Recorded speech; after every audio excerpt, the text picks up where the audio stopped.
Fala, criatura, tudo tranquilo? Prof. Rui aqui na área. Esse cara bonito que tá aparecendo na parte esquerda da sua tela, hein? Eita pega! E nesse vídeo de hoje, o que nós vamos fazer? Galera, nós vamos resolver a prova da UFMS, Vestibular 2024, aquele realizado no final de 2023. E eu vou detalhar para você todos os pontos que apareceram nessa prova de Química, tá? E tudo que você precisava saber para conseguir passar num vestibular como esse. Agora, é claro, uma coisa que você não pode se esquecer é que esse nosso canal te ajuda demais a passar no vestibular, porque resoluções como essa aparecem todos os dias por aqui. Então, criatura, se você ainda não está inscrito, se inscreve, @prof.ruiquímica, e aproveita e segue lá no Instagram, @prof.ruiquímica. E agora, sem enrolação, né? Bora para falar das questões. Então, a gente vai avançar aqui lá para a página de número 15 e vamos começar resolvendo a questão de número 41, ok? Então, acompanha comigo, ó. Questão sobre a geosmina. A geosmina é um composto orgânico conhecido como perfume de terra.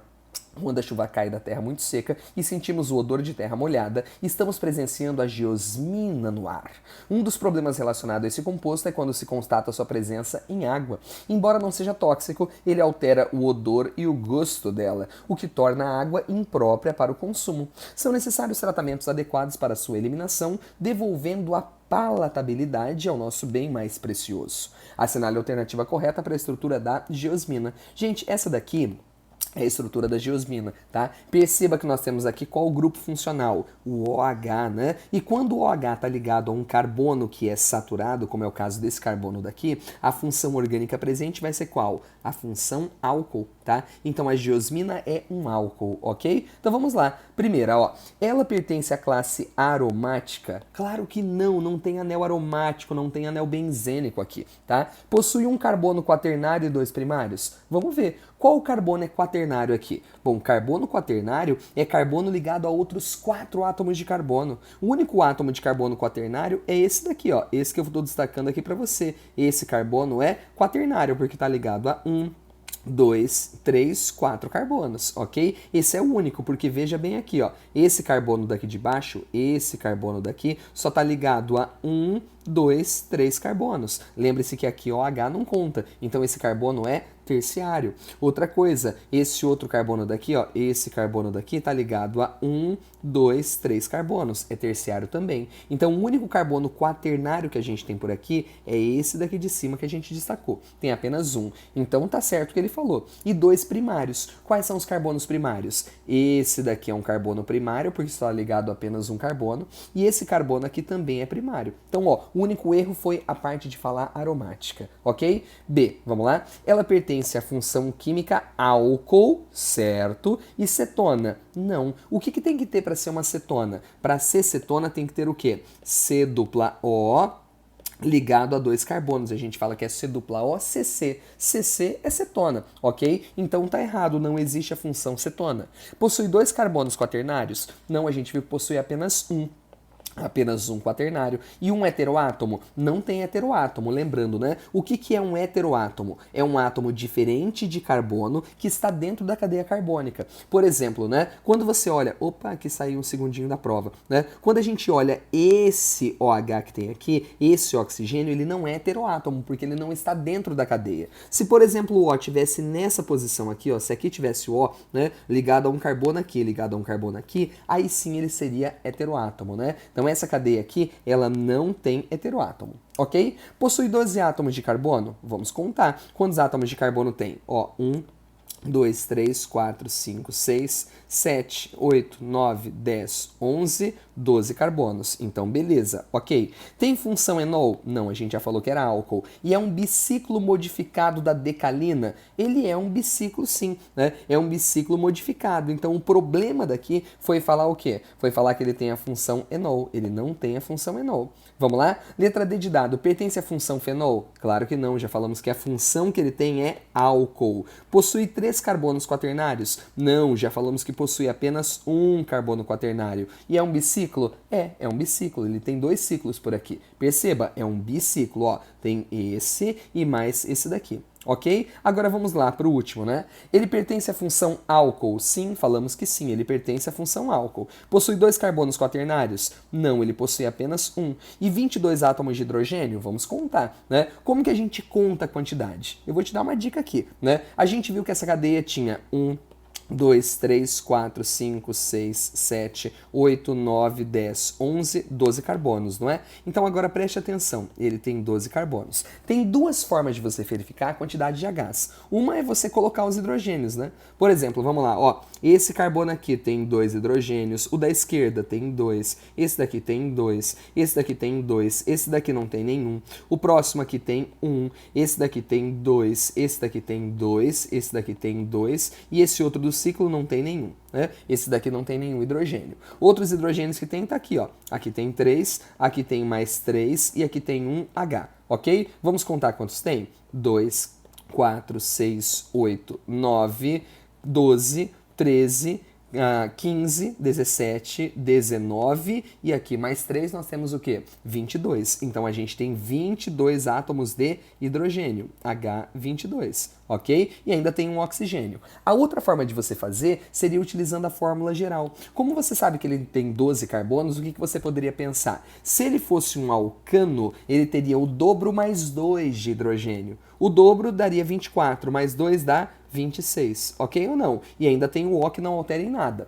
Acontece que para cada ciclo que a gente tem aqui, nós temos que descontar o quê? 2Hs. Aqui tem 2Hs a menos, aqui vai ter 2Hs a menos. Se eu desconto 4 daqui, o que vai dar? 26 menos 4 dá quanto? 22, né? Então seria muito mais fácil fazer dessa forma. Mas o que eu queria mostrar para você é que essa questão não tem gabarito, tá? Essa questão não tem gabarito. Então, ó, tudo errado por aqui. Nenhum item está correto, ok? Agora a gente vai para a próxima questão. Questão de número 42. Vamos lá? O sexto período é um do mais longo da tabela periódica, né? Nele estão localizados os elementos que têm número atômico de 57 a 71, os chamados lantanídeos. Então, ó, eu já puxei a tabelinha periódica que vem na sua prova para cá, tá? Então, quando a gente analisa aqui, ó, o sexto período, o que é o sexto período da tabela periódica? É esse que vai daqui até aqui. É o penúltimo, não é? E aí, lembre-se que a série dos lantanídeos está anexada por aqui, que são os elementos que ele falou, né? De número atômico 57, que é o lantânio, até quanto? Até o 71, que é o lutécio. Então, isso aqui é a série dos lantanídeos, ok? E ele continua bem assim. Esses elementos estão classificados, né, estão associados ao desenvolvimento de muitas tecnologias, como painéis solares, telas de TV, celulares, lasers, entre outras. Considerando aqui somente os elementos do sexto período, segundo a IUPAC, esses elementos também podem ser chamados do quê? Gente, ele quer saber qual é o outro nome que a gente pode dar para a série dos lantanídeos. Isso é um negócio que vocês têm que saber, né? Qual que é o nome que a gente dá para a série dos lantanídeos? Terras raras. A alternativa que fala terras raras é qual? É a letra D de dado. E eu vou continuar a leitura dele, né? Sendo considerados terras raras, leves, o lantânio, sério, praseodímio e neodímio. O que você acha que é o terra rara leve? São os primeiros elementos dessa série. Então dá uma olhada, ó. Lantânio, sério, praseodímio, neodímio. São os terras raras leves, ok? Então essa daqui é a correta. Bom, agora vamos ver as demais? Calcogênio. Gente, pelo amor de Deus, calcogênio é a família 6A. Calcogênio não é a linha, tá? É a coluna. Então é a família 6A, também conhecida como grupo 16 da tabela. Nada a ver. Elementos inertes ou gases nobres? Pelo amor de Deus, elemento inerte ou gás nobre são os elementos da família 8A, também conhecido como grupo 0 ou 18 da tabela periódica. Elementos transurânicos, o que é aqui? Um elemento transurânico. Elemento transurânico é qualquer elemento artificial, tudo bem? Artificial, cujo número atômico é maior do que urânio, que vale 92. Na verdade, todo elemento transurânico, dá uma olhada, ó, o urânio está aqui. Tudo bem? Todo elemento que vem a partir do urânio, ele sempre é artificial. Então, por exemplo, quando você olha aqui, né, dá uma olhadinha, ó, do Netúnio para frente, aqui na série dos actinídeos, todo mundo é artificial, tá? Do Rutherford para frente também, todo mundo é artificial, ok? Isso são os elementos transurânicos, são os artificiais de número atômico maior do que 92. Aqueles que a gente chama de cisurânicos são os artificiais de número atômico menor que 92, ok? E por fim, elementos de transição externa. Né? O que é um elemento de transição externa? Só para você lembrar. Elemento de transição externa são esses elementos aqui, ó, que pertencem à família B, tá? Aqui eu vou deixar bem destacado para você. Esses daqui, ó, são os elementos de transição externa, tá? A sua distribuição eletrônica, ela termina em D. ok? Então esses caras aqui que eu estou destacando, ó, toda essa região aqui para você, são os elementos de transição externa. Ou seja, não tem nada a ver com o que ele tinha falado para você. Então mesmo que você não soubesse que o nome deles, que o apelido deles era terras raras, né, você poderia responder simplesmente por eliminação. Ok? Essa foi a questão de número 42. Agora a gente vai para 43, pode ser? Vamos lá, ó. O hidrogênio, abundância 99,98, que é o hidrogênio de massa 1, é o elemento mais simples da natureza, extremamente leve, que se move em alta velocidade e é capaz de escapar da gravidade da Terra.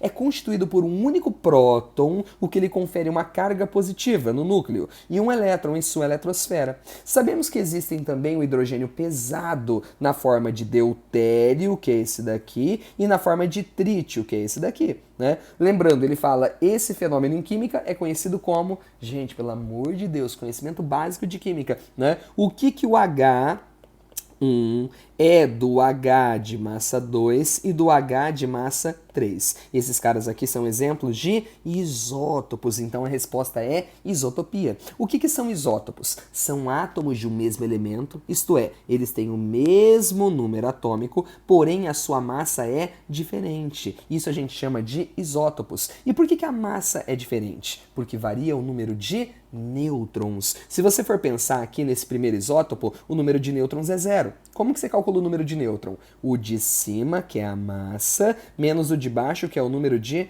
prótons, que é o número atômico, ok? Esse daqui tem 0. Quando você olha para o deutério, ó, 2 menos 1 dá 1. Esse cara tem um nêutron. Quando você olha para o trítio, 3 menos 1 dá 2, tá? Então o que difere um isótopo do outro é a quantidade de nêutrons e, consequentemente, a sua estabilidade nuclear, ok? Então, ó, essa questãozinha matamos, né? Isotopia é resposta, beleza? Agora vamos para 44. Vamos lá?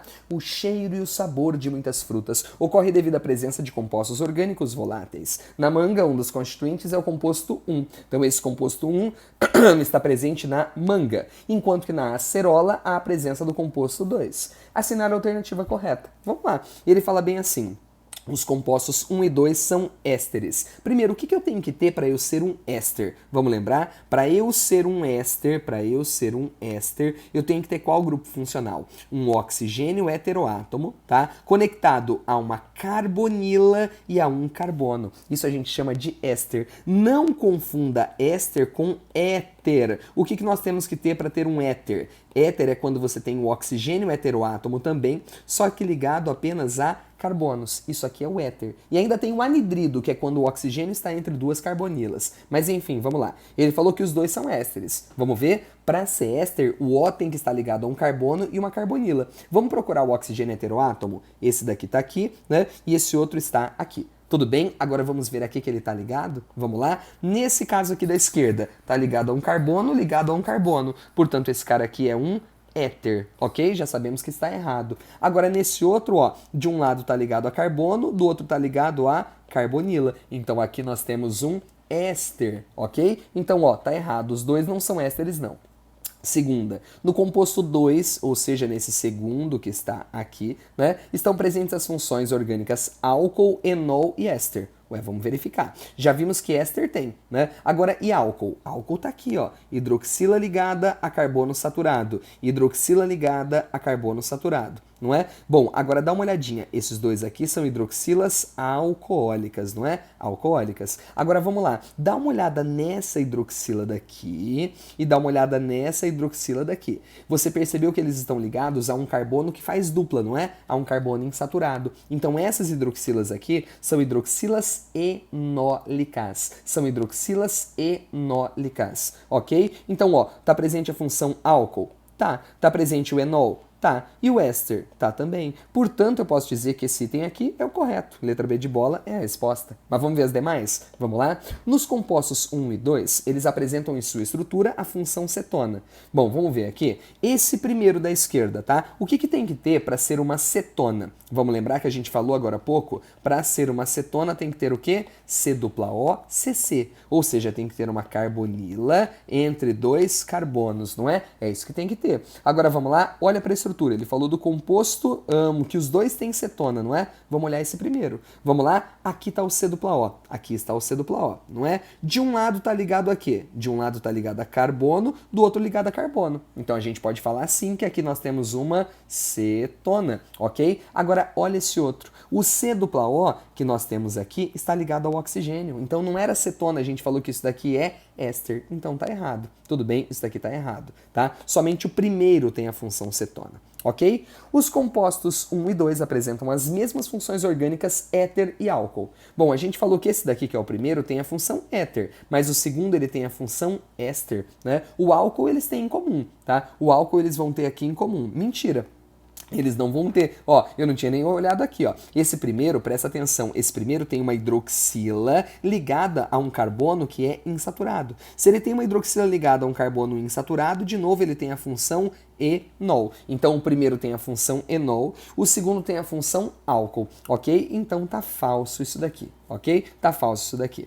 Vamos ver a próxima? Vamos lá? Bom, no composto 1 estão presentes as funções orgânicas éster e cetona. No composto 1 tem éster e cetona? Não, tem éter e cetona. Então o único item correto é a letra B de bola, ok? Então, ó, questãozinha bem bacana sobre funções orgânicas, que tinha que ter aquela noção básica de bater o olho no composto e saber o que tem por lá.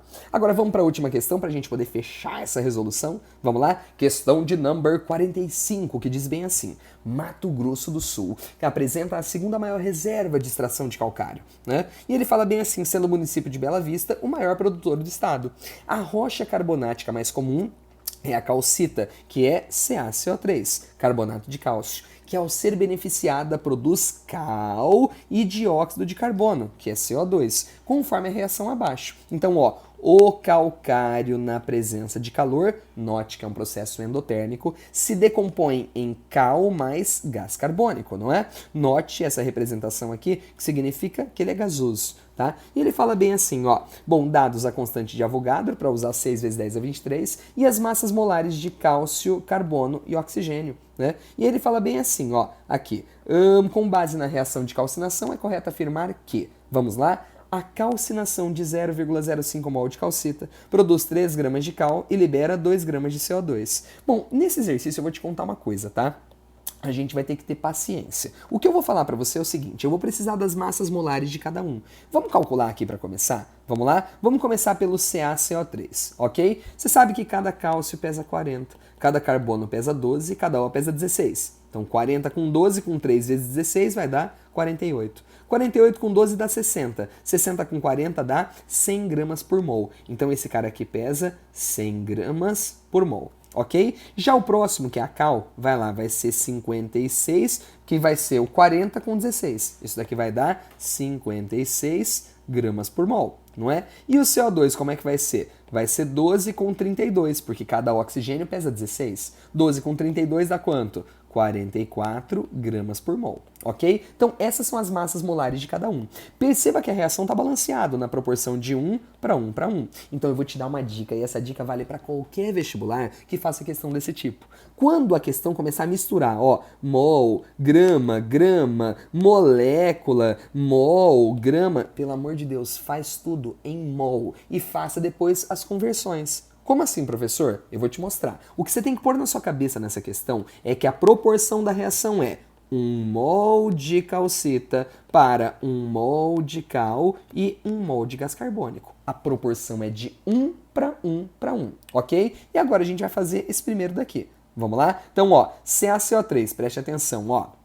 CaCO3 se decompõe em cal mais o CO2, não é? Preste atenção. Ele me disse no item A que ele vai calcinar 0,05 mol de calcita. Essa é a quantidade que ele vai calcinar. Então raciocina, ó, se a proporção é de 1 para 1 para 1, se aqui eu tiver 0,05 mol, aqui eu também vou ter quanto? 0,05 mol, e aqui vai ter quanto? 0,05 mol. É a proporção de 1 para 1 para 1. Só que ele não quer saber de mol, ele quer saber das massas, não é? Então, para encontrar a massa, basta você pegar o número de mol e multiplicar pela massa molar. Lembrando, de novo, né? A massa molar aqui da cal é 56 gramas por mol. A massa molar do CO2 é 44 gramas por mol. Tudo bem ou não? Então, vamos lá. Multiplica isso por 0,05. Se fosse multiplicar por meio, tá? Meio vezes 56 daria 28. Então aqui vai dar 2,8 grama. Esse outro, quanto que seria metade de 44? Seria 22. Então aqui vai dar 2,2. Vamos ver se foi isso que ele falou?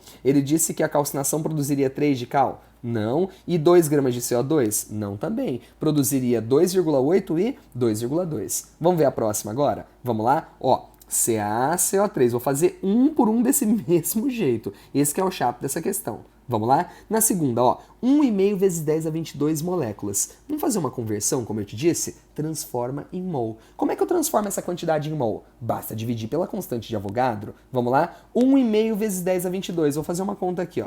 1,5 vezes 10 a 22 dividido por 6 vezes 10 a 23. Vamos ver quanto é que dá? Vamos lá? Vou simplificar por 1,5. Aqui dá 1, aqui dá 4. Bom, então quanto que vai ficar isso daqui? Isso daqui vai ficar igual. 1/4 é 0,25. Vezes 10 elevado a quanto? Bom, esse 10 a 23 passa para cima com o sinal trocado. 22 menos 23 vai dar menos 1. Então isso é a mesma coisa que 0,025, ok? 0,025. Você concorda que 0,025 é exatamente a metade desse de cima? É ou não é? Porque aqui era 0,05. Quanto que é a metade de 0,05? 0,025, não é? Então o que eu posso dizer para você? Aqui tem 0,025 mol, aqui tem 0,025 mol, aqui vai ter 0,025 mol, ok? Desse jeito que está aqui. Agora, atenção, atenção. Se nós temos a metade dessa quantidade, a resposta vai ter que dar a metade desses valores que estão aqui.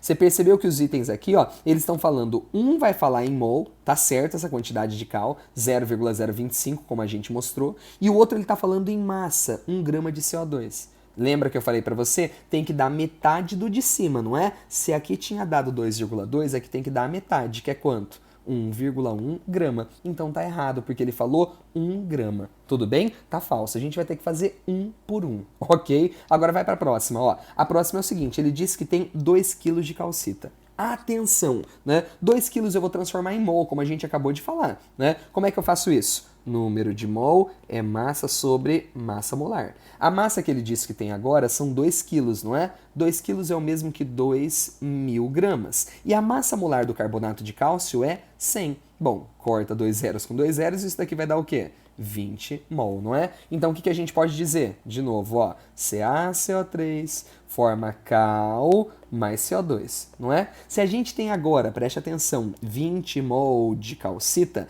vai formar 20 mols de cal e 20 mols de CO2. Essa é a quantidade formada. Mas ele pediu para você falar em massa. Ele pediu para você falar em massa. Vamos lá? Então é só multiplicar cada um por sua massa molar. Lembrando que a massa molar da cal é 56, né? E o do CO2 é 44. Então vamos começar por esse daqui. Quanto que dá, né? Quanto que dá 20, tá? Que é o primeiro. Quanto que vai dar 20 vezes 56, que é a massa molar. Esse cara aqui vai dar quanto? 1.120 gramas, não é? Já esse outro, quanto que vai dar? 44 vezes 20 vai dar quanto? Vai dar 880 gramas. Convertendo para quilo, que é o que ele pediu, esse daqui vai dar 1,12 quilo. Já esse outro vai dar quanto? 0,88 quilograma, certo? Vamos ver se bateu? Ele disse que teria aqui no caso, né? 1,12, tá certo, 1,12 e 0,8 de CO2. Não, é 0,88. Então tá falso isso daqui. Tudo bem?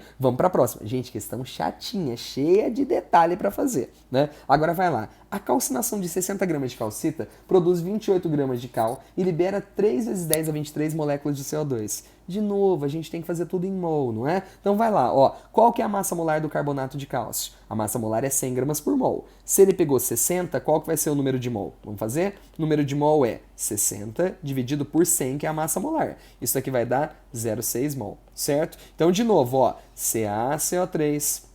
Esse cara vai produzir cal mais CO2. Questão chatinha, não é? De novo, a proporção é de 0,6 mol para 0,6 mol, né? Para 0,6 mol. Ok? Vamos lá. Esse cara que tá aqui, ele quer falar de massa, né? Então vamos lá. Eu vou multiplicar a massa molar dele, que é 56 gramas por mol, por 0,6. E vou ver quanto que dá. 0,6 vezes 56, quanto que daria? 33,6. Já sabemos que está errado esse item. Tudo bem? Agora, e o CO2? Ele quer saber a quantidade de moléculas, não é? Ele disse aqui no caso que seria 3 vezes 10 é 23. Vamos lá? Basta você multiplicar 0,6 pela constante de Avogadro. Ou seja, 0,6 vezes 6 vezes 10 a 23 daria quanto? 3,6 vezes 10 a 23 moléculas, tá? Então essa seria a quantidade de moléculas formada. Ou seja, ele errou em tudo, certo? Ele errou em tudo. Agora a gente vai para o último item, que com certeza tem que ser a nossa resposta, né? Ou não, vai saber se tem resposta. Vamos ver aqui, né? Vai lá, ó. A calcinação de 500 miligramas de calcita produz 280 miligramas de cal e produz 220 gramas de CO2. Vamos ver. É só a gente falar agora, né, em termos dessa massa. Vamos lá? CaCO3 de novo forma cal mais CO2 pela última vez. Não é verdade? Agora a gente vai pensar assim, ó. Ele disse que são 500 miligramas. Eu vou te contar uma coisa. Você sabe que a massa molar é 100 gramas por mol, não é? Se eu for calcular o número de mol, eu posso fazer assim. Você concorda comigo que 500 miligramas é o mesmo que meio grama, né? Mas se eu quiser dividir 500 miligramas pela massa molar, que é 100 gramas por mol, eu vou encontrar o valor 5, não é? Só que não vai dar 5 mol. Isso daqui vai dar o quê? 5 milimol. 5 milimol. Por que 5 milimol, professor? Ué, porque se está em miligrama, a minha resposta sai em milimol. Rui, mas qual é a vantagem de trabalhar em milimol, né? Eu vou te contar, a vantagem é a seguinte. Você concorda que a proporção é de 1 para 1 para 1? Se aqui é 5 milimol, aqui vai ser quanto? 5 milimol. E esse daqui vai ser quanto? 5 milimol. Certo ou não? Então agora a gente tem o seguinte, a proporção é de 5 para 5 para 5. Eu vou multiplicar pela massa molar e a resposta vai sair em miligrama. Quer ver? Vamos lá, ó. O que vai ser? A massa molar do CaO, da cal, é quanto? É 56, não é? Quanto que dá 56 vezes 5? Vai dar 280. 280 o quê? Se está em milimol, vai sair em miligramas. 280 miligramas. Já o CO2 vai ser 44, né, vezes 5. 44 vezes 5 vai dar quanto? 220 miligramas. Você entendeu que o fato de eu deixar em mili, a minha resposta automaticamente saiu em mili. Ou seja, esse item daqui, ó, está correto. Ele disse para nós que 500 miligramas aqui formariam quanto? 280 de cal, certo? E 220 de CO2. Portanto, a letra E aqui